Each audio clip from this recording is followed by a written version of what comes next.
বিছানায় ঘুরেছে, সেই ডায়মন্ড হাওড়া, সেই সব, সেই হোটেল না। তুমি আমার সাথে ভালোবাসা নিয়ে খেলা করেছো, খেলা।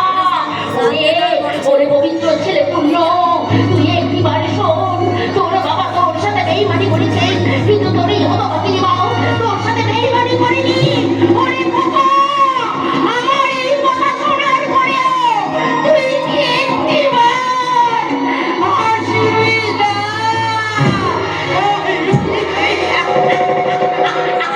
বাচ্চাটাকে বুকে নিয়ে অমল করে কাঁদছো কেন মা? না না বাবু না, আমার মতো একটা চাকরানিকে আপনি মা বলে ডাকবেন না, তাহলে তো দিদিমণি শুনলেই আমাকে আবার অপমান করবে। মানুষকে অপমান কারা করে জানো মা? না বাবু। তাদের নিজেদের কোনো মান সম্মান বোধ নেই। না বাবু না। বাবু, আমি তো লেখাপড়া জানি না, তাই। পবিত্র ঘরে বইগুলো গুছিয়ে রাখার সময় তুমি লুকিয়ে লুকিয়ে পড়ো। বাবু, আমি বই পড়ি না বাবু, আমি যে ছবিগুলো উল্টে উল্টে দেখি।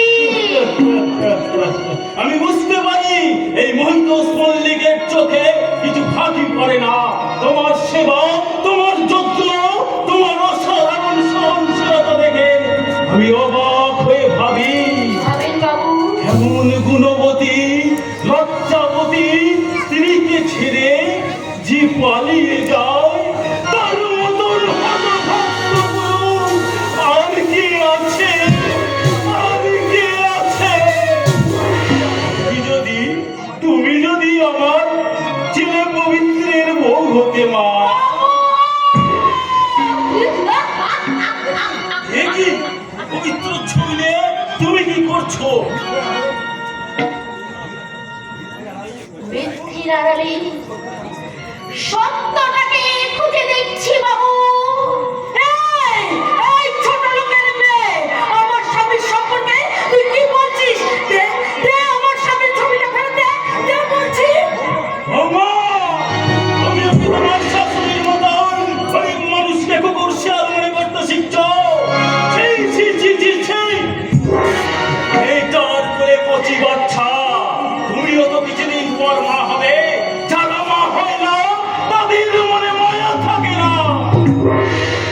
তোমার বাচ্চাটাকে আমার করে দাও মা, আমি ওকে তোমার বিছানায় শুইয়ে দিয়ে আসি। এই যে বলি, ঝিয়ের ছেলেকে নিয়ে কোথায় যাওয়া হচ্ছে শুনি? বিছানায় শুইয়ে দিতে।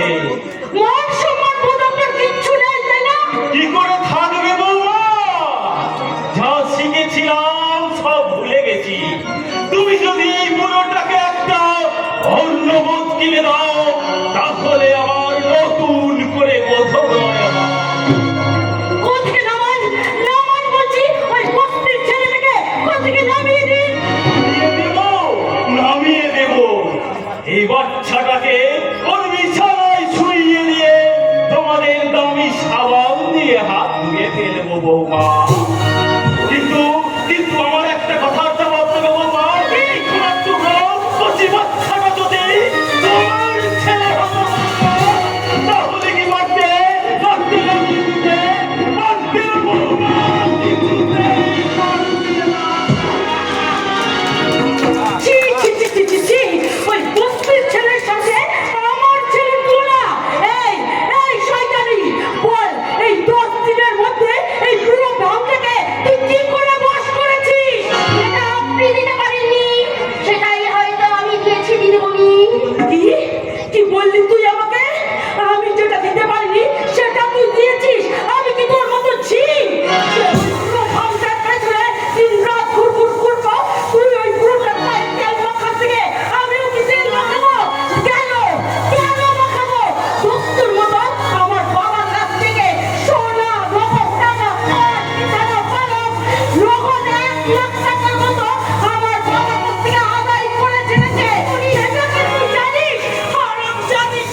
সংসারের শান্তি আজ মাটিতে লুকিয়ে পড়ে টুকরে টুকরে কাঁদছে।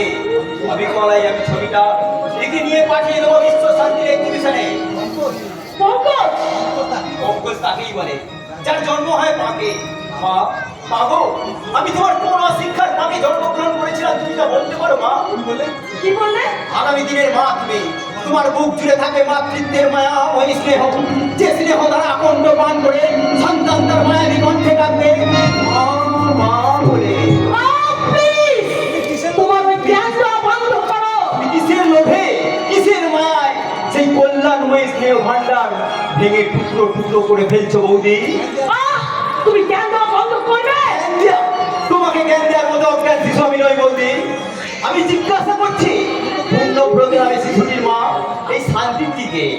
শান্তি কিসের মোহে, কিসের মায়ায় তুমি এই দয়া মায়াহীন সংসারে এসে ঝিগিরি করছো? এই এত বড় কলকাতা শহরে আর একটা বাড়িও কি তুমি খুঁজে পেলে না যেখানে তুমি অন্তত মর্যাদার সঙ্গে খেলে খেতে পারতে? পারতাম তো ছোট বাবু। হ্যাঁ পারতে। আমি জানি তুমি শিক্ষিতা। আমি আমি আমার শিল্পীর চোখ দিয়ে দেখেছি তুমি কেমন ভাবে নিজেই শিক্ষাকে চুরি করে অশিক্ষিত একটা বস্তির মেয়ে সেজে নীরবে নত মুখে এই মল্লিক বাড়িতে এসে ধীর কাজ করছো। কিন্তু কিন্তু কেন করছো? কেন তোমার এই হীনমন্যতা?